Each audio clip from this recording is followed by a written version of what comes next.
Hello guys, இன்னைக்கு நம்ம பார்க்க போற படத்தோட பேரு சலாபாஸ்தஹில். இது ஒரு இந்தோனேஷியன் பேய் படம். வாங்க நம்ம சீக்கிரமாவே இந்த படத்தோட கதைக்குள்ள போயிடலாம். படத்தோட ஓப்பனிங் சீன்ல அப்போ ஒருத்தர் காரை வாஷ் பண்ணிக்கிட்டு இருக்காரு. அவருக்கு ஹெல்ப் பண்றதுக்காக அவரோட பையனும் பொண்ணு ரெண்டு பேருமே ஹெல்ப் பண்ணிக்கிட்டு இருக்காங்க.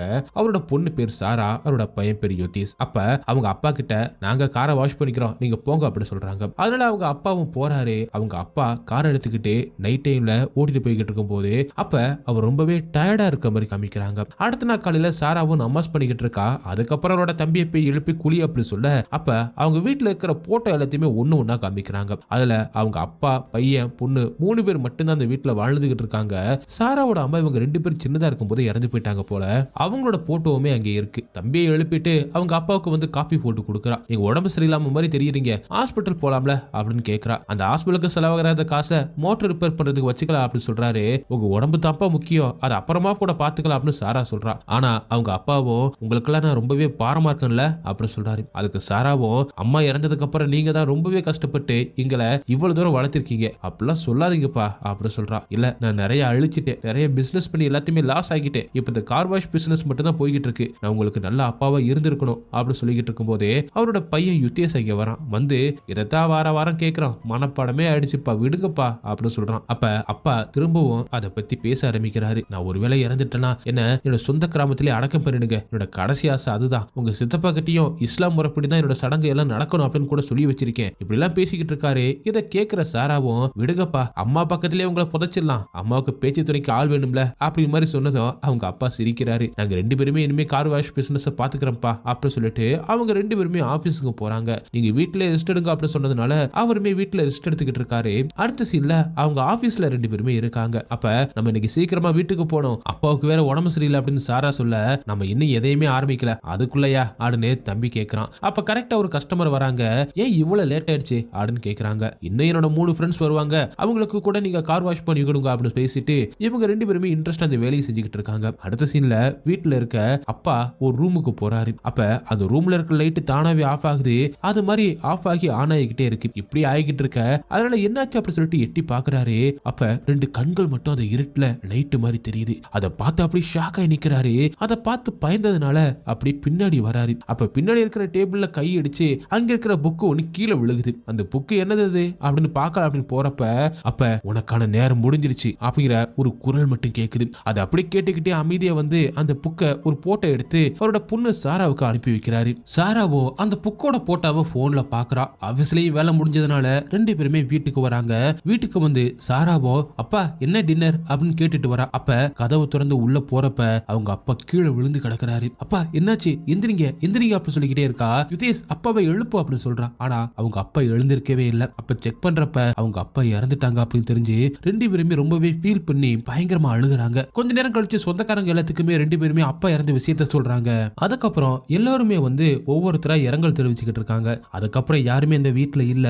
இவங்க 2 பேரும் அவங்க அப்பாவோட பாடியை வச்சுக்கிட்டு இருக்காங்க. அப்ப சாரா தம்பி கிட்ட அப்பாக்கு உடம்பு சரியில்லை, இருந்தாலும் நமக்கு டின்னர் செஞ்சு வச்சிருக்காரு, நம்ம ஹாஸ்பிட்டலுக்கு கூட்டிட்டு போயிருக்கணும், போயிருந்தா நம்ம கூட இப்ப இருந்திருப்பாரு, இனிமே நம்ம எல்லாருமே என்னைக்கு சேர்ந்து இருக்க போறோம் அப்படின்னு சொல்லி ரொம்பவே ஃபீல் பண்ணி பேசுறான். அப்ப நம்ம எப்பவுமே அம்மாவுக்கு மாசம் மாசம் சாமி கும்பிடுவோம்ல, உங்களோட கல்லறைக்க டீம் போய் பார்ப்போம். ஆனா அப்பாவை அவரை சொந்த ஊர்லயே புதைச்சிட்டா நம்ம எப்படி போய் பாக்குறது, நம்ம எல்லாரும் அப்பா கூட ஒண்ணு சேரவே முடியாது அப்படின்னு சாரம் சொல்லிக்கிட்டு இருக்கா. இனிமே நம்ம எல்லாருமே ஒன்னாவே இருக்க முடியாதுல அப்படி சொல்லி அழுதுகிட்டு இருக்கா. அதனால அவளோட தம்பியும் நீ கொஞ்ச நேரம் ரெஸ்ட் எடு, ஒன்னும் பிரச்சனை இல்லை, எதை நினைச்சும் கவலைப்படாது அப்படின்னு சொல்றான். அப்ப அங்க வர அவங்களோட சித்தப்பாவும் இவங்க 2 பேருமே ஹக் பண்ணி அழுகுறாரு. கவலைப்படாதீங்க, எல்லாமே நான் இருக்கேன் அப்படி சொல்றாரு. அப்ப அவங்க சித்தப்பா கிட்ட சித்தியும் தியாவும் வரலையா அப்படின்னு சாரா கேட்க அதுக்கு அவங்க சித்தப்பாவும் அவங்க 2 பேரும் வீட்டுல தான் இருக்காங்க அப்படி சொல்றாரு. வீட்டுல எதுக்கு இருக்காங்க அப்படின்னு கேக்குறா. உங்க அப்பா சொல்லியிருப்பாருன்னு நினைக்கிறேன், உங்க அப்பா அவரோட சொந்த ஊர்ல தான் அவரை அடக்கம் பண்ண அப்படின்னு சொல்லியிருக்காரு, அதுதான் அவரோட கடைசி ஆசையும் கூட, அதனாலதான் சித்தி வீட்டுல இருக்கா அப்படின்னு சொல்றாரு. ஆனதுக்கு சாரா ஒத்துக்கல. வேணாம், எங்க அம்மா பக்கத்துல அவரை புதைக்கலாம் அப்படின்னு சொல்றா. இல்ல, சொந்த ஊர்ல தான் பண்ணணும் அப்படின்னு அவரோட சித்தப்பா சொல்றதுக்கு நானும் என்னோட தம்பி இங்கதான் இருக்கோம், எங்களை விட்டுட்டு ரொம்ப தூரத்துல எங்க அப்பா இருக்கிறது எனக்கு இஷ்டம் இல்ல, இது என்னோட குடும்பம், என்னோட அப்பா அவரு, நான் தான் முடிவெடுப்பேன், உங்களுக்கு அந்த முடிவு பிடிக்கலனா நீங்க இங்க இருந்து கிளம்பலாம், சாரி சித்தப்பா அப்படின்னு சாராவும் யுதேஷும் 2 பேருமே சொல்றதுனால அவங்க சித்தப்பாவுமே இங்க இருந்து கிளம்பிடுறாரு. அடுத்த சில எல்லாருமே அவங்க அப்பாவோட சடலத்துக்கு முன்னாடி பிரேயர் பண்ணிக்கிட்டு இருக்காங்க. அப்ப அவங்க அப்பாவோட டெட் பாடி அசைய ஆரம்பிக்குது. எல்லாரும் ஐயோ அல்லா அப்படி சொல்லி பயப்பட ஆரம்பிக்கிறாங்க. அப்படி மெல்ல மெல்லமா அந்த டெட் பாடி எழுந்து உட்கார ஆரம்பிக்குது. அதை பார்த்து பிரேயர்ல இருக்கிற சில பேர் எழுந்து ஓடியே போயிடுறாங்க. அப்ப சாராமோட தம்பி மட்டும் அப்பா அப்பா உயிரோட தான் இருக்காரு அப்படின்னு அப்பா அப்பா அப்படின்னு கூப்பிடுறாங்க. அவங்க அப்பாவுக்கும் பக்கத்துலயும் போய் அவரை தொடலாம் அப்படின்னு போறாங்க. அப்ப அவங்க அப்பா இவங்க ரெண்டு பேரையுமே பார்த்து ஒரே வாழ்க்கை ஒரே மரணம் அப்படின்னு சொல்லிட்டு திரும்பியும் பழைய மாதிரி கீழே விழுந்துடுறாரு. அதை பார்த்து இவங்களுக்கு எல்லாமே ரொம்பவே அதிர்ச்சியா இருக்கு. என்ன நடக்குது அப்படின்னு ஒண்ணுமே புரியல. அப்புறமா நைட் ஆயிடுது, எல்லாருமே தூங்கிக்கிட்டு இருக்காங்க. அப்ப சாரா ஏதோ ஒரு சத்தம் கேட்குது அப்படின்னு வெளியில வந்து பாக்குறா. அப்ப அந்த சடலை எந்திரிச்சு மெதுவா அப்படி நடந்து போக ஆரம்பிக்குது. அதை பார்த்து அப்பா அப்படின்னு சாரா கூப்பிட அதோட மூஞ்சியை மட்டும் காமிக்கிறாங்க. அப்ப அது ரொம்பவே கொடூரமா அதோட கண்கள்லாம் லைட் எரிஞ்ச மாதிரி எரிஞ்சுக்கிட்டு இருக்கு. அது உடனே திரும்பி சாராவை பார்த்து எல்லாத்துக்கும் நீ தான் காரணம் அப்படின்னு பயங்கரமா கத்துது. அதுல இருந்து சாரா தூக்கத்துல இருந்து முழிக்கிறா. பார்த்தா அது வெறும் கனவு. தூக்கத்துல இருந்து எழுந்து சந்தேகப்பட்டு வெளியில போய் பாக்குறா. அப்ப உண்மையாவே அவங்க அப்பாவோட பாடி அங்க இல்ல. அதனால தம்பியை கூட்டிக்கிட்டு வீடெல்லாம் தேடி வீட்டுக்கு வெளியிலயுமே தேடி பாக்குறாங்க, எங்கேயுமே இல்ல. அடுத்த சீன்ல சாராவோட சித்தப்பா பொண்ணு தியா அவங்க வீட்டுக்கு வெளியில வந்து பாக்குறா. அப்ப எதைய பார்த்தா அப்படி ஷாக் ஆகி நிக்கிறா. பார்த்தா அந்த டெட் பாடி அவங்க வீட்டுக்கு முன்னாடி தான் இருக்கு. அவங்க அப்பாவும் அம்மாவையும் எல்லாத்தையுமே கூப்பிட்டு காமிக்கிறா. எல்லாருமே அதை பார்த்து பயங்கரமா ஷாக் ஆயிடுறாங்க. எப்படிங்க வந்துச்சு அப்படின்னு. உடனே தியாவும் வீடியோ கால் பண்ணி சாரா கிட்ட உங்க அப்பாவோட டெட் பாடி இங்க இருக்கு அப்படி சொல்றா. அதை கேட்டு சாராவும் அது எப்படி அங்கே போச்சு அப்படின்னு யோசிச்சுக்கிட்டே இருக்கா. அப்ப தம்பியும் பதட்டமா அது எப்படி இங்க போச்சு அப்படின்னு கேக்குறான். ஆனா அந்த கேள்விக்கான விட மட்டும் அவங்களுக்கு சரியா தெரியவே இல்லை. அப்ப அவங்க அப்பாவோட படுக்கைக்கு கீழே ஒரு பூ ஒண்ணு இருக்கு அப்படிங்கிறத பாக்குறா. இந்த பூ எதுக்கு இங்க வந்திருக்கு அப்படின்னு யோசிச்சுட்டு சரி அப்படின்னு அதை விட்டுட்டு இவங்க ரெண்டு பேரும் சித்தப்பாவோட வீட்டுக்கு கிளம்பல அப்படின்னு லக்கேஜ் எல்லாத்தையுமே எடுத்து வச்சுட்டு கிளம்புறாங்க. அப்ப வர வழியில தம்பியும் ஒருவேளை சித்தப்பா தான் அப்பாவோட டெட் பாடி எடுத்துட்டு வந்துட்டு போறோம், ஏன்னா அவர் தானே இங்க புதைக்கணும் அப்படி சொல்லிக்கிட்டு இருந்தாரு, அதனாலதான் அப்படி சொல்றான். அதுக்கு சாராவும் இல்ல இது எல்லாமே என்னோட தப்பு தான், அப்பாவோட கடைசி ஆசையை நான் நிறைவேற்றிருக்கணும், தப்பு பண்ணிட்டேன் அப்படி சொல்லி ஃபீல் பண்றா. அடுத்த சில அவங்க சித்தப்பா வீட்டுக்கு வந்துடுறாங்க. அங்கே வந்ததும் அவங்க அப்பாவோட பாடி அங்க இருக்கிறத பார்த்துட்டு ரொம்பவே ஷாக் ஆயிடுறாங்க, பயந்து போயிடுறாங்க. அப்ப அவங்க சித்தப்பா கிட்ட சாராவும் நீங்க தான் அப்பாவோட டெட் பாடி எடுத்துட்டு வந்ததா அப்படின்னு கேட்கிறான். அதுக்கு அவங்க சித்தப்பாவும் நானும் அதெல்லாம் பண்ணல அப்படின்னு சொல்றாரு. அப்ப அங்க ஒரு உஸ்தாத் ஒருத்தர் வராரு. அவரு அடுத்து என்னென்ன சடங்குகளை நடத்தணும் அப்படின்னு சொல்லிக்கிட்டு இருக்காரு. அப்ப சாரா அவங்க அப்பாவோட பாடிய பாக்குறா. எப்படிங்க வந்திருக்கா அப்படின்னு யோசிச்சுக்கிட்டு இருக்கும் போதே நேரா பாக்குறா ஒரு ரெண்டு பேர் நிக்கிறாங்க. அந்த ரெண்டு பேருக்கு நடுவுல கருப்பா பயங்கரமா கண்ணெல்லாம் லைட் போட்ட மாதிரி ஒரு உருவம் கொண்ட ஒரு பேய் ஒண்ணு நிக்கிறத பார்த்து அப்படியே மயங்கி கீழே விழுந்துடுறா. மயங்கி விழுந்து எந்திரிச்சு பாக்குறா. அதுக்கப்புறம் நான் சித்தப்பாவை பார்க்க போகணும் அப்படின்னு சாரா சொல்ல அதுக்கு சித்தியும் சித்தப்பா இருக்கிற வேலை எல்லாத்தையுமே பாத்துக்குவாரு, நீ ரெஸ்ட் எடுமா அப்படின்னு சொல்லிட்டு போறாங்க. அப்ப அங்க இருக்கிற தியாபோ உனக்கு இந்த ரூம் ஞாபகம் இருக்கா, நம்ம எல்லாம் சின்ன வயசுல விளையாண்டு இருக்கமே அப்படின்னு சொல்றா. நம்மளாம் அந்த டைம்ல ஜாலியா இருந்தோம் அப்படின்னு சொல்றா. அப்ப ஒரு இடத்த காமிச்சு அங்க ஏதோ ஒண்ணு எழுதி இருக்கிறத பார்த்து அது என்னது அப்படின்னு கேக்குறான். அப்ப யுதேஷ் கிட்ட இது அம்மா எழுதுனதுதான், அம்மா உனக்கு இந்த பேரை தான் வைக்கணும் அப்படின்னு சொல்லியிருந்தாங்க, ஆனா அவங்க நீ பிறந்ததுமே இறந்துட்டாங்க, இருந்தாலும் அவங்க நினைச்ச மாதிரி அவங்க ஆசைப்பட்ட பேரே உனக்கு வச்சாச்சு அப்படின்னு தியா சொல்றா. அதுக்கு சாராவோட தம்பியும் உனக்காவது அப்பா அம்மா ஞாபகம் இருக்கு, ஆனா எனக்கு எதுவுமே இல்லை அப்படி சொல்லி ஃபீல் பண்றான். அம்மாவும் நீயும் சேஃபா இருக்கணும் அப்படின்னு சொல்லி தான் அப்பா அந்த ஊரை விட்டே கிளம்புனாங்க, அப்படி இருந்தோம் நான் பிறந்ததுமே அம்மா இறந்துட்டாங்கல்ல அப்படி சொல்லி ஃபீல் பண்றான். அதுக்கு சாராவும் இதனாலதான் நானும் அப்பா உங்ககிட்ட இதை சொல்லாம வச்சிருந்தோம், நீ இதெல்லாம் விடு, நீ உன் மேல பழி போட்டுக்காத அப்படின்னு சொல்றான். அடுத்த சீன்ல சித்தியும் சித்தியோட பொண்ணு தியாவும் கிச்சன்ல நின்று வேலை செஞ்சுக்கிட்டு இருக்காங்க. அப்ப அங்க போன சாராவும் அவங்க சித்தி பேசிக்கிட்டு இருக்கிறத கேக்குறா. சித்தி தியா கிட்ட நீங்க நிக்காத போய் ரெஸ்ட் எடுமா, உனக்கு உடம்பு சரியில்லை அப்படின்னு சொல்றாங்க. அப்ப சாராவும் ஏன் என்னாச்சு தியாவுக்கு என்னாச்சு அப்படின்னு கேட்க அதுக்கு அவங்க சித்தியும் இவளுக்கு உடம்பு சரியில்லாம அதனாலதான் சொன்னேன் அப்படி சொல்றாங்க. ஏன் தியாவோட உடம்புக்கு என்னதான் ஆச்சு அப்படின்னு கேட்க இல்ல அவளுக்கு பிளட் கேன்சர், அதனாலதான் அவ ரொம்ப நேரம் நிக்க முடியாது, அதான் ரெஸ்ட் எடுக்க சொன்னேன் அப்படி சொல்றாங்க. என்ன சொல்றீங்க உண்மையாவா அப்படின்னு சாரா ரொம்பவே ஷாக்கா கேக்குறா. ஆமா உண்மையாதான் அப்படி சொல்றாங்க. அப்ப சாராவும் தியாவை ரொம்பவே பரிதாபமா பாத்துக்கிட்டு நிக்கிறா. அப்ப தியாவும் இல்ல பரவாயில்ல இப்ப நான் ஓகே தான் அப்படின்னு சொல்றா. அடுத்த சீன்ல சாராவும் வெளியில வரா. உறவுக்காரங்க எல்லாருமே அவங்க அப்பாவோட பாடி கிட்ட உட்காந்துக்கிட்டு பிரேயர் பண்ணிக்கிட்டு இருக்காங்க. அப்ப சாராவோ அவங்க அப்பாவை பாக்குறா. அவளுக்கு அவங்க அப்பா பேசுறது திரும்ப திரும்ப கேட்க ஆரம்பிக்குது. அப்ப எல்லாமே உன்னாலதான், என்னோட கடைசி ஆசை நீ மதிக்கவே இல்லை, என்னை காப்பாத்து காப்பாத்து ஹெல்ப் மீ அப்படின்னு கேட்டுக்கிட்டே இருக்கு. ஆனா இவன் எல்லாருமே திரும்பி திரும்பி பாக்குறா, யாருக்குமே அது கேட்கல. சாராவுக்கு மட்டும்தான் அவங்க அப்பா பேசுறது கேட்டுக்கிட்டே இருக்கு. இப்படியே காப்பாத்து காப்பாத்து அப்படின்னு அதிகமா கத்துறது சத்தம் கேட்டுக்கிட்டே இருக்க அவங்க அப்பாவோட டெட் பாடியில இருந்து திடீர்னு வாயில இருந்து ரத்தமா வர ஆரம்பிக்குது. அதை பாக்குற எல்லாருமே ஷாக் ஆயிடுறாங்க. அங்க பாருங்க அப்படின்னு எல்லாருமே கத்த, அதனால உசாத்து பிரேயரை ஸ்டாப் பண்ணிட்டு பாடிய திரும்ப குளிப்பாட்டணும் அப்படி சொல்றாரு. அதனால திரும்ப எல்லாருமே குளிப்பாட்ட போறாங்க. அந்த பாடியை குளிப்பாட்டுறவரும் கொஞ்ச நேரம் குளிப்பாட்ட ஆரம்பிச்சதுக்கு அப்புறமாவே என்னால முடியாது அப்படி சொல்லிட்டு வாந்தி எடுக்கிறாரு. அந்த பாடி ரொம்பவே மோசமாயிடுச்சு அப்படிங்கறதுனாலயும் இதை என்னால பண்ண முடியாது, அதாவது குளிப்பாட்ட வைக்க முடியாது அப்படி சொல்றாரு. இதெல்லாம் கேட்கிறப்ப சித்தப்பாவுக்கு ரொம்பவே கஷ்டமா இருக்கு. அதனால என்னதான் இருந்தாலும் என்னோட அண்ணனை இப்படி எல்லாம் பேசாதீங்க, அவருக்குன்னு கொஞ்சமாவது மரியாதை கொடுங்க, நாங்களும் வருத்தத்துல இருக்க தெரிஞ்சுக்கங்க அப்படின்னு சொல்றாரு. இதெல்லாம் கேட்கிற சாராவோட தம்பி யுதேஷோ நான் எங்க அப்பாவை நான் குளிப்பாட்டுறேன் அப்படி சொல்லி குளிப்பாட்ட ஆரம்பிக்கிறான். அப்ப மெதுவா அவரோட முகத்துக்கிட்ட தண்ணியை ஊத்த ஆரம்பிக்கிறான். அப்ப அவன் திரும்பி நிக்கிறப்ப அந்த டெட் பாடி அப்படியே எழுந்து உட்கார்ற மாதிரி தெரியுது. திரும்பவும் பாக்குறப்ப பழைய மாதிரி படுத்துதான் இருக்க. இருக்கு. சரின்னு சொல்லிட்டு அவங்க அப்பாவோட டெட் பாடியை குளிப்பாட்டுறான். அடுத்த சீன்ல சாராவோட சித்தி வெளியில ஏதோ ஒரு சத்தம் கேக்குது அப்படின்னு வீட்டுக்குள்ள இருந்து வெளியில வராங்க. சாராவோ அவங்க பின்னாடியே வந்துகிட்டு இருக்கா. அப்ப திடீர்னு சாரா அப்படின்னு யாரோ கூப்பிடுற சத்தம் கேட்க அதனால மெதுவா திரும்பி பாக்குறா. ரொம்பவே கருப்பா பயங்கரமா கண்ணு மட்டும் லைட் மாதிரி இருக்கு. அந்த உருவம் திரும்பவும் தெரியுது. அப்ப அதை பார்த்துட்டு அப்படியே பாய்தேவி நிக்கிறா. அந்த உருவம் அவளுக்கு பக்கத்துல வர ஆரம்பிக்க அதனால அப்படியே பின்னாடி நடந்து போக ஆரம்பிக்கிறா. கிச்சனுக்கு போறா. அங்கே சிங்க்ல இருந்து தண்ணி நிரம்பி ஒழிஞ்சு போய்கிட்டு இருக்கு. அந்த உருவம் அவளை பக்கத்துல நெருங்கி வந்துகிட்டு இருக்கு. அந்த கிச்சனுக்கு இன்னும் கொஞ்சம் உள்ள போனதும் அந்த உருவம் அவளுக்கு தெரியல. அவளை யாரும் வெளியில கூப்பிடுற மாதிரி இருக்கு. ஜன்னல்ல பாக்குறா.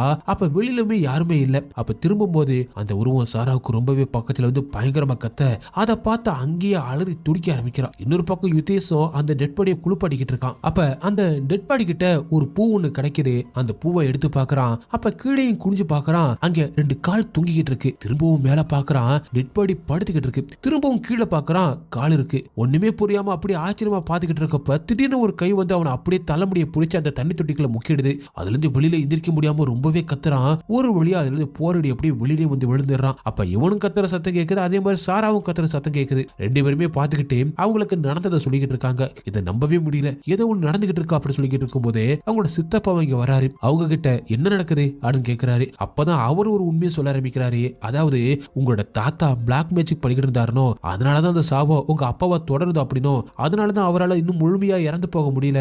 அந்த பவர் ஏதோ ஒண்ணு இவரை பண்ணிக்கிட்டு இருக்கா அப்படின்னு சொல்றாரு. இது எல்லாத்தையுமே நம்பாத சாரா, இதெல்லாம் நாங்க நம்ப மாட்டோம் அப்படி சொல்றா. இதை நீங்க நம்பிதான் ஆகணும். அதனாலதான் நான் சொல்றேன், இந்த கிராமத்திலே அவரை அடக்கம் பண்ணிடலாம். நீங்க சொல்ற இடத்துல வேணாம் அப்படி சொல்றாரு. அதுக்கு சாராவோ அதுக்கு என்ன ஒரு 2 நாள் ஆகும், நான் வந்து முடிவு பண்ணிட்டேன். எங்க அம்மாவோட கல்லறைக்கு பக்கத்துல தான் நாங்க அவரை அடக்கம் பண்ணுவோம் அப்படின்னு திரும்ப அதையே சொல்றா. இப்ப அங்க வர சித்தியோ நீங்க அங்க அடக்கம் பண்ணலாம், ஆனா அந்த சாபம் உங்கள 2 பேர்த்துல ஒருத்தரை தொடரும் அப்படின்னு சொல்றாங்க. அப்ப சித்தப்பாவும் இந்த மாதிரி யுதேஷ் தான் சாக வேண்டியது, அவனை காப்பாத்தணும் அப்படின்னு தான் உங்க அப்பா அந்த பிளாக் மேஜிக்கை ஏத்துக்கிட்டாரு, அந்த சாபத்தை ஏத்துக்கிட்டாரு அப்படின்னு சொல்லவும் யுதேஷும் அப்ப எனக்காக தான் எங்க அம்மா இறந்தாங்களா அப்படின்னு கேட்கறான். அதுக்கு சாராவும் அதெல்லாம் ஒண்ணுமில்லடா, அம்மா உடம்பு சரியில்லாம இறந்து போயிட்டாங்க, இல்ல நாங்க நம்புற மாதிரி இல்ல, நீங்க அந்த பேச்சை விடுங்க அப்படின்னு சொல்றான். அடுத்த சீன்ல யுதேஷ் படுத்துக்கிட்டு இருக்கான். அப்ப என்னாலதான் அம்மா இறந்துட்டாங்கல்ல அப்படின்னு திரும்ப திரும்ப அதையே சொல்லிக்கிட்டு இருக்கான். அப்ப சாராவும் அப்பாவை இப்ப எங்க அடக்கம் பண்றதுன்னே தெரியல, ரொம்பவே குழப்பமா இருக்கு, நான் போய் கொஞ்ச நேரம் பிரேயர் பண்ணிட்டு வரேன் அப்படின்னு சொல்லிட்டு கிளம்ப அப்ப சத்தம் கேக்குது. அதனால அவங்க சித்தப்பா ரூமுக்கு போய் பாக்குறா. அங்க தியாவுக்கு ரொம்பவே உடம்பு சரியில்லாத நிலைமையில அவ படுத்துக்கிட்டு இருக்கா. அதை பார்த்து அவளுக்கு ரொம்பவே மனசு சரியில்லாம போகுது. அதனால திரும்ப ரூமுக்கு வரலாம் அப்படின்னு வர அதுக்கப்புறம் தூக்கமே வராம அப்படி இப்படி திரும்பி திரும்பி படுத்துக்கிட்டு இருக்கா. அப்ப சுவத்துல ஏதோ போற மாதிரி இருக்கு அப்படின்னு பாக்குறா. ஆனா அங்க எதுவுமே இல்லை அப்படின்னு சொல்லிட்டு திரும்பவும் பார்க்க ஒரு பேய் பாக்குற மாதிரி இருக்கு. அதனால பயந்து போய் அவங்களோட தம்பியை எழுப்புறா. ஆனா அவன் இறந்து போய் கிடக்கான். அதை பார்த்து ரொம்பவே அதிர்ச்சி ஆகி அவங்க சித்தப்பா கிட்ட போய் சொல்லலாம் அப்படின்னு சொல்லிட்டு வெளியில ஓடுறா. திரும்பியும் அதே ரூமுக்கு தான் உள்ள வரா. இப்ப அவளோட தம்பி உயிரோட தான் இருக்கான். ஏன் என்னாச்சு அப்படின்னு அவன் கேட்க இல்ல ஒண்ணுமில்ல அப்படி சொல்லிடுறா. திரும்ப படுக்கலாம் அப்படின்னு போறப்ப அவங்க அப்பாவோட ஆவி தம்பி கிட்ட நிக்குது. அப்ப 2 ஆசை நீ நிறைவேற்றல ஆடு அவளை பார்த்து கேக்குது. அதை பார்த்து ரொம்பவே பயந்து அலறி துடிச்சுக்கிட்டு ஓடுறா. அவங்க சித்தப்பாவை கூப்பிடலாம் அப்படின்னு ஓடுறா. திரும்பவும் அதே ரூமுக்கு தான் வரா. ஆனா அப்ப தம்பியும் என்னதாச்சு உனக்கு என்னாச்சு அப்படின்னு கேக்குறான். இல்ல ஒண்ணுமில்ல, நீ நல்லா தானே இருக்க அப்படின்னு கேட்டுட்டு திரும்பியும் அப்படியே உட்காந்துக்கிட்டு இருக்கா. எப்ப விடியும் அப்படின்னு வெயிட் பண்ணிக்கிட்டு இருக்கா. விடிஞ்சதுமே அவங்க சித்தப்பா கிட்ட போயிட்டு நம்ம உடனே சீக்கிரமா அப்பாவை அடக்கம் பண்ணி ஆகணும், அவரோட ஆத்மா சாந்தி அடையணும் அப்படி சொல்றா. அப்ப அங்க உசாத்து வராரு. அவர்கிட்டயும் நம்ம இன்னைக்கு அடங்க பண்ணி ஆகணும் அப்படி சொல்றா. அதுக்கான ஏற்பாடுகள் எல்லாத்தையுமே பண்றாங்க. அதே மாதிரி அவங்க அப்பாவோட பாடியை எடுத்து அடக்கம் பண்றதுக்காக போய்கிட்டு இருக்காங்க. அப்ப அவரை தூக்கிட்டு போறவங்க மேல அப்பாவோட பாடியில இருந்து ரத்தம் ஊத்த ஆரம்பிக்குது. அதை பார்த்து எல்லாருமே ரொம்பவே பயப்பட ஆரம்பிக்கிறாங்க. ஆனா சாராவோ இல்ல இதை காரணமா வச்சு நிறுத்தாதீங்க, வாங்க தொடர்ந்து போவோம் அப்படி சொல்றா. அதனால எல்லாருமே தொடர்ந்து போய்கிட்டே இருக்காங்க. அப்ப மழையும் பெய்ய ஆரம்பிக்குது. பல தடைகளை மீறி அங்க போறாங்க. அவரை அடக்கம் பண்றதுக்கு அங்கே குழியும் துணி வச்சிருப்பாங்க இல்லையா. ஆனா ரொம்பவே மழை பெய்யறதுனால அந்த குழியில தண்ணி நிரம்ப ஆரம்பிக்குது, மண்ணெல்லாம் சரி ஆரம்பிக்குது. இதுல எப்படி அப்பாவை அடக்கம் பண்ணுவ அப்படின்னு எல்லாருமே கேக்குறாங்க. நம்ம அடக்கம் பண்ண முடியாதுமா அப்படின்னு சொல்ல அதனால அவ ரொம்பவே அழுகிறா. எதுவுமே பண்ண முடியலையே, என்னதான் பண்றது, எல்லாமே தடங்கலாகுது அப்படின்னு அழுதுகிட்டே இருக்கா. திரும்பவும் வீட்டுக்கு அவரோட டெட் பாடியை கொண்டு வந்துடுறாங்க. அப்ப இங்க நடக்கிறது எல்லாத்தையுமே பார்த்து பிரேயர் பண்றதுக்கு கூட யாருமே வரல. அதுல உசாத்தோ நீங்க 2 பேரும் உங்க அப்பாவுக்கு நீங்க தான் பிரேயர் பண்ணணும், அதுதான் உங்க கடமை அப்படி சொல்லிட்டு அங்க இருந்து கிளம்புறாரு. அப்ப அங்க சித்தப்பாவும் உங்க அப்பா பிளாக் மேஜிக் பண்ணிக்கிட்டு இருந்தாரு அப்படின்னு எல்லாருமே நம்புறாங்க. அதனாலதான் யாருமே பிரேயர் பண்ண கூட வரல அப்படின்னு சொல்லிட்டு நம்ம அப்பாவோட பாடியை இந்த ஊர்ல தான் இப்போதைக்கு அடங்க பண்ணணும், அது ஏன்னா அப்படின்னு சொல்ல வரும்போது அந்த வீட்டுக்குள்ள திடீர்னு கரண்ட் கட் ஆயிடுது. அப்ப திடீர்னு அந்த உருவம் தெரியுது. அப்ப அதை பார்த்து எல்லாருமே பயப்படுறாங்க. அங்க ஒரு குரல் கேக்குது. அதுல இப்ப உங்கள ஒருத்தர் என்கிட்ட வரணும், உங்களோட ஆத்மா எனக்கு வேணும், யார் வர்றீங்க அப்படின்னு மாதிரி ஒரு குரல் கேட்க அதை கேட்ட எல்லாருமே அலறி போயிடுறாங்க. இதை சொல்லிட்டு அந்த உருவம் மறைஞ்சு போகுது. அதனால அவங்க சித்தப்பாவும் இந்த பிளாக் மேஜிக்கை இப்பவே நம்ம எடுத்தாங்கன்னு அப்படி சொல்லிட்டு ஒரு சடங்கு பண்ண ஆரம்பிக்கிறாங்க. அப்ப எல்லாருமே குளிக்க ஆரம்பிக்கிறாங்க. சித்தி சாராவுக்கு ஏதோ ஒரு மருந்து மாதிரி கொடுக்குறாங்க. அவளை அதை குடிச்சிட்டு லைட்டா மயக்க வர மாதிரி இருக்குன்னு மயங்குறா. இன்னொரு பக்கம் ஊர் மக்கள் எல்லாரும் இந்த வீட்டுல நடக்கிறத பத்தி பேசிக்கிட்டு இருக்காங்க. அப்ப ஒரு தோட்டத்துக்கிட்ட இந்த டெட் பாடி நடந்து போறதை பார்த்து ரொம்பவே பயந்து எல்லாருமே ஓட ஆரம்பிக்கிறாங்க. இப்ப இந்த சடங்குக்காக சித்தப்பா சித்தி சாரா 3 பேரும் ஒரு இடத்துக்கு போறாங்க. அங்க ஒவ்வொருத்தரோட கையிலையும் துணியை வச்சுக்கிட்டு இருக்காங்க. ஒரு பையவும் கையில வச்சிருக்காங்க. அப்ப ஒவ்வொருத்தவரும் நம்ம ஒவ்வொரு திசைக்கு போவோம், நான் இதுக்கு மேல என்ன பண்ணணும் அப்படி சொல்றேன் அப்படி சொல்லிட்டு அவங்க சித்தப்பாவும் சொல்லிட்டு ஒரு திசைக்கு போயிடுறாரு. சாராவும் பயந்துகிட்டே அந்த தோட்டத்துக்குள்ள நடந்து வர ஆரம்பிக்கிறா. இன்னொரு பக்கம் யுதேசன் தியா கிட்ட என்னோட அப்பாவுக்கு மட்டும்தான் இந்த மாதிரி நடக்கிறா, இதுக்கு முன்னாடி இந்த மாதிரி யாருக்காவது இந்த ஊர்ல நடந்திருக்கா அப்படின்னு கேட்கறான். அப்பதான் சொல்றா தாத்தாவுக்குமே இதே மாதிரி தான் நடந்துச்சு அப்படின்னு சொல்லி அவ தாத்தாவோட போட்டோவுமே பாக்குறான். அப்ப அவனுக்கு இது எங்கேயோ பார்த்த மாதிரி இருக்கு அப்படின்னு போன் எடுத்து பார்க்க அவங்க அப்பா ஒரு புக் எடுத்து வச்சிருப்பார்ல, அனுப்பி வச்சிருப்பார்ல உங்களுக்கு, அந்த புக்குல இருக்கிறது தியா சொல்றதும் ஒத்து போகுது அப்படின்னு சொல்லிட்டு அதை பத்தி தேட ஆரம்பிக்கிறான். அப்ப இன்னொரு ரூமுக்கு வரும்போது மேல ஏதோ ஒரு சத்தம் கேக்குது அப்படின்னு போய் பார்க்க அங்க அந்த கருப்பான உருவம் நிக்குது. அதை பார்த்து ரொம்பவே பயந்து போயிடுறான். பதட்டமா என்ன பண்றதுன்னு தெரியாம அப்படி பின்னாடியே நடந்து வந்துகிட்டு இருக்கா. இன்னொரு பக்கம் சாரா அந்த தோட்டத்துக்குள்ள போக போய் ஒரு இடத்துல போய் நிக்கிறான். அங்க அவளுக்கு முன்னாடி ஒரு அதிர்ச்சியான சம்பவம் நடக்குது. அதாவது அவங்க அப்பா மாதிரியான ஒரு உருவம் அங்க நின்றுகிட்டு இருக்கு. ஒரு பேய் ஒண்ணு நின்றுகிட்டு இருக்கு. அதுக்கு பின்னாடி நிறைய பேய்கள் இருக்கு. அதை பார்த்து அப்படியே அதிர்ந்து போய் நின்றுகிட்டு இருக்கா. அப்ப அவளோட அப்பாவோட பேய் அவ கிட்ட பக்கத்துல வருது. அதை பார்த்து அப்படியே உறைஞ்சு போய் நிக்கிறா. பக்கத்துல வந்து உங்களோட ஆசை எல்லாத்தையுமே நான் எவ்வளவு நிறைவேற்றி வச்சிருக்கேன், உன்னோட முன்னோர்கள் எல்லாமே எனக்கு அடிமை, இப்போ உன்னோட நேரம் அப்படின்னு கத்தி சொல்லுது. அதே நேரத்துல சாராவோட கண்ணுல இருந்து ரத்தமா வர ஆரம்பிக்குது. இன்னொரு பக்கம் யுதேஷ் மேல ஏதோ ஒரு கை வந்து அவனோட கழுத்தை பிடிச்சு அப்படி நெரிக்குது. அவன் எப்படி கஷ்டப்பட்டு கதவை திறக்க ட்ரை பண்றான். அப்ப அங்க தியாவும் வந்து கதவை திறந்து விடுறா. அதனால அவன் எப்படியே வெளியில வந்துடுறான். வெளியில வந்து நடந்ததெல்லாம் சொல்ல ஆரம்பிக்கிறான். இன்னொரு பக்கம் சாராவையுமே அந்த பேய் விட்டுருது. அதே நேரத்துல அவளோட சித்தி சித்தப்பா அவங்க வந்துடுறாங்க. என்னாச்சு அப்படின்னு கேட்க சாரா அப்ப அவளை பார்த்து ரொம்பவே அதிர்ச்சி ஆகுறாங்க. அவளோட 2 கண்ணுல ஒரு கண்ணு முழுசா கருப்பா இருக்கு. என்னாச்சு சித்தப்பா அப்படின்னு அவ கேட்க அது அடுத்த வருஷம் உன்னியத்தை தேர்ந்தெடுத்திருக்க அப்படின்னு சொன்னதும் அவ அப்படி ஷாக் ஆயிடுறா. அடுத்த சீன்ல சாராவும் வீட்டுக்கு வந்துடுறா. அப்ப சாரா கிட்ட அவளோட தம்பி நடந்தது எல்லாத்தையுமே சொல்லி அந்த புக்குல இருக்கிற எல்லாத்தையுமே காமிக்கிறான். நம்ம முன்னோர்கள் இருந்து இப்போ வரைக்கும் எல்லாருமே இதே தான் பண்ணிக்கிட்டு இருக்காங்க. அதே மாதிரி நம்ம தாத்தாவும் 14ஆம் தேதி தான் இறந்திருக்காரு. இப்படி எல்லாத்தையுமே அவனும் சொல்ல அப்ப சாராவும் நம்ம அப்பாவை அவங்க சொல்ற மாதிரியே அடக்க முடியல அப்படின்னு சொல்றா. அதுக்கு தம்பியும் ஏன் திடீர்னு மாத்தி பேசுற, இவ்வளவு நான் இஸ்லாம் முறைப்படி தானே பிரார்த்தனை பண்ணிக்கிட்டு இருந்தோம் அப்படின்னு சொல்ல இல்ல நான் இவ்வளவோ ட்ரை பண்ணிட்டேன், இதுக்கு மேல என்னால முடியாது அப்படின்னு சொல்றா. என்னாச்சு சாரா, இதெல்லாம் நான் நம்ப மாட்டேன் அப்படின்னு தம்பி சொன்னதும் சாரா அப்படியே குனிஞ்சு உட்கார்ந்துகிட்டு இருக்கா. அவ ஒரு ஆம்பளை குரல்ல வித்தியாசமா பேச ஆரம்பிக்கிறா. இது எல்லாமே உன்னாலதான், உன்னோட அப்பா அம்மா அக்கா எல்லாருமே சந்தோஷமா இருந்திருப்பாங்க, நீ பிறந்ததா உங்க அம்மாவை கொன்னுட்ட, உன் குடும்பம் தான் என்னோட வீடு, நீங்க ஒவ்வொருத்தரும் எனக்கு அடிமைதான், உங்க ரத்த சொந்தம் எல்லாருமே கொடூரமா இறந்து போக போறாங்க அப்படின்னு அவ பேசிட்டு தம்பியோட கழுத்தை பிடிச்சு நெரிக்கிறா. அங்க வர தியா அதெல்லாம் தடுத்து நிப்பாற்றா. அப்படியே மயங்கி விழுகிறா சாரா. அடுத்து யுதேஷம் அங்கிருந்து தப்பிச்சு வெளியில வந்துடுறான். வெளியில வந்து எங்க வீட்டுல ஏதோ நடந்துகிட்டு இருக்கு, யாராவது வந்து காப்பாத்துக்க அப்படின்னு ஊர் மக்கள் கிட்ட எல்லாத்தையுமே கேட்கறான். யாருமே அவங்களுக்கு ஹெல்ப் பண்ண வரல. உடனே உசாத் கிட்ட போயிட்டு வீட்டுல இந்த மாதிரி நடந்துகிட்டு இருக்கு, அதே மாதிரி நான் அங்கிருந்து ஒரு பூவையுமே எடுத்தேன் அப்படின்னு அவங்க அப்பாவோட டெட் பாடி கிட்ட இருந்து எடுத்து பூவை காமிக்கிறான். அதை பாக்குற உசாத்தும் இது காந்தார் பூ, இதை வச்சு ஆத்மாவை வர வைப்பாங்க அப்படின்னு சொல்றாரு. அதை கேட்கிற அவனும் அப்படியே ஆச்சரியமா பாக்குறான். இன்னொரு பக்கம் சாராவை ஒரு வெள்ளை துணியில போட்டு ஒரு சேர்ல உட்கார வச்சிருக்காங்க. அவரோட முகத்தையும் மறைச்சு கட்டி போட்டு உட்கார வச்சிருக்காங்க. என்ன பண்றீங்க அப்படின்னு அவங்க சித்தப்பாவை பார்த்து கேட்கிறா. அதுக்கு அவங்க சித்தியும் சித்தப்பாவும் உன்னோட தம்பியை காப்பாத்துறதுக்காக உங்க அப்பா இந்த சடங்கை பண்ணாரு, நான் என்னோட பொண்ணை காப்பாத்துறதுக்காக இந்த சடங்கை பண்றேன் அப்படின்னு சொல்றாரு. அதை கேட்டு என்னை விடுங்க விடுங்க அப்படின்னு கத்துறா. என்னோட குரலை கேட்டு தியாவும் ரூம்ல இருந்து வெளியில வரலாம் அப்படின்னு பார்க்க ஆனா அவங்க அம்மா அந்த ரூமையே லாக் பண்ணிடுறாங்க. இன்னொரு பக்கம் யுதேஷம் உசாத்தை கூட்டிக்கிட்டு வேகமா வீட்டுக்கு வந்துகிட்டு இருக்கான். அப்பதான் ஒரு பிளாஷ்பேக்கை காமிக்கிறாங்க.